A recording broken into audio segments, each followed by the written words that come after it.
오랜만에 의자에 앉아서 책상에 앉아서 공부를 한다는 것, 단순히 공부를 하는 것이 아니라 성과를 내야 된다는 것, 심리적인 부담이 있지만 노력은 결과를 배신하지 않습니다.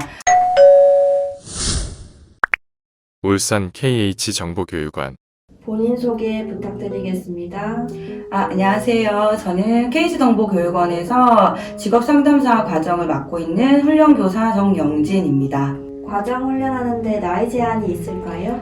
저희 과정은 별도로 나이 제한이 있는 것은 아닙니다. 이 해당 직종이 나이 제한이 있거나 응시 제한이 있는 자격증이 아니기 때문에 해당 과정을 참여하시는 데는 나이 제한이 있지 않습니다.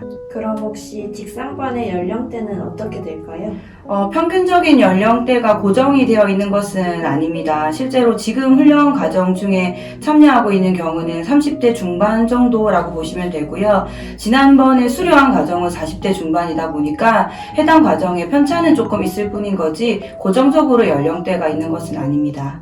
선생님이 생각하시는 훈련생과 해당 과정과의 적합성 판단 기준이 있을까요? 저희 직업상담사 2급은 검정 방법 자체가 단답형 내지는 서술형입니다. 손으로 글을 쓰는 거죠. 그렇다 보니 수업의 내용도 이론적인 부분이 들어가는데 이런 부분들을 이해하고 학습을 하는데 어려움이 없다면 얼마든지 교육과정을 들으실 수 있습니다.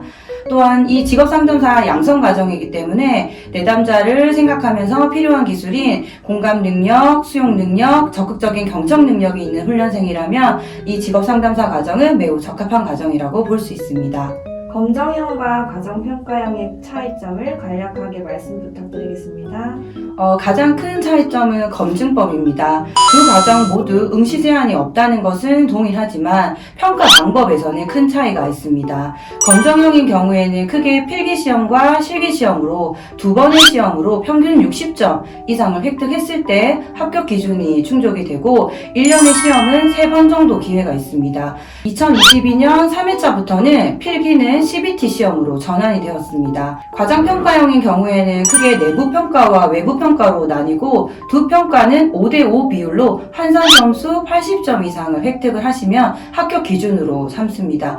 내부평가는 교육원 내에서 평가를 치르고 해당 능력 단위별로 능력 단위가 끝나는 시점에 평가를 치게 됩니다. 외부평가는 수료 후에 치러지는데요. 1차 평가와 2차 평가로 치게 되고 외부평가 1차는 단답이나 진의형, 다지택일형의 40문항 정도 출제가 되고 2차 평가는 사례형 문제로 대략 10문제 정도 출제된다고 볼 수 있습니다. 검정형은 필기를 합격을 하고 실기를 불합격한다면 2년 동안 재시험을 응시할 수 있는 기회가 있고요. 과정평가형도 마찬가지로 환산 점수 비율에 만약에 미달한다면 외부평가를 다시 칠 수 있는 기회는 2년간 제공됩니다.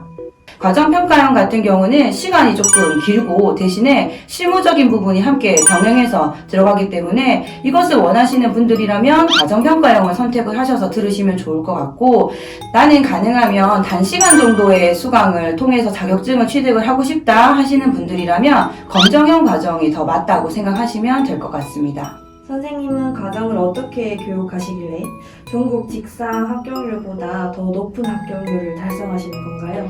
저희는 일반적으로 작성 연습을 굉장히 많이 한다고 보시면 됩니다. 실제로 작성을 하실 때 본인이 생각하기에는 이 정도면 될 것 같다 생각하시면서 혼자만의 기준을 정하시는 경우가 굉장히 많은데 그것은 좋은 기준이 아닙니다. 이 시험은 생각을 쓰기보다는 정답을 쓰는 문제이기 때문에 시험은 출제자의 의도에 따라 채점 기준이 있고 채점의 기준은 그리 단순하지는 않을 겁니다.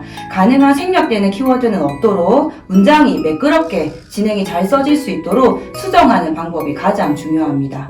직업상담사 취업 시 도움이 될 만한 자격증이 있을까요?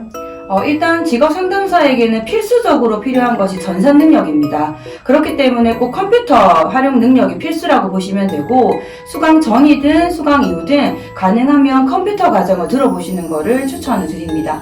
저희 교육원은 취업팀이 취업까지 연계를 도와드리잖아요. 네. 그렇다면 직상반의 취업처는 보통 어떻게 되나요? 대표적으로 갈 수 있는 곳은 공공기관에 있는 일자리 센터라고 보시면 됩니다. 이제 각 기관별로 별도로 이제 고용 지자체 일자리 센터들도 있고요. 고용센터도 있고, 이 다음에 국민취업제도를 운영하고 있는 이런 기관, 유료직업 소개 기관도 있고요. 저희 기관 같은 직업훈련을 실시를 하고 있는 직업훈련 학교에서도 취업을 하실 수 있습니다. 훈련 중인 훈련생이 각각 가장 어려워하는 부분은 어떤 부분일까요? 가장 어려운 부분은 공부를 한다는 것입니다. 훈련생 대부분이 10년 전에 학교를 졸업을 하고 공부를 시작하는 것인데 이 부분이 가장 힘든 점이라고 보시면 됩니다. 오랜만에 의자에 앉아서 책상에 앉아서 공부를 한다는 것, 단순히 공부를 하는 것이 아니라 성과를 내야 된다는 것, 심리적인 부담이 있지만 노력은 결과를 배신하지 않습니다. 또한 단연간 직업상담사 2급 자격 대비를 하면서 축적한 자료들을 직접 제공을 해드리고 있고 그에 맞춰 수업을 준비하고 있기 때문에 충분히 극복할 수 있는 부분이라고 봅니다. 수강을 망설이시는 분께 마지막 한마디 해주실 수 있나요? 수업 시간을 잘 따라와만 주신다면 얼마든지 합격할 수 있습니다. 직종의 특성상 자격증은 입직을 위한 필수 조건이나 마찬가지이기 때문에 꼭 공부를 하셔서 자격증까지 취득을 하시고 취업까지 연계될 수 있도록 저희가 도움을 드릴 것입니다. 파이팅!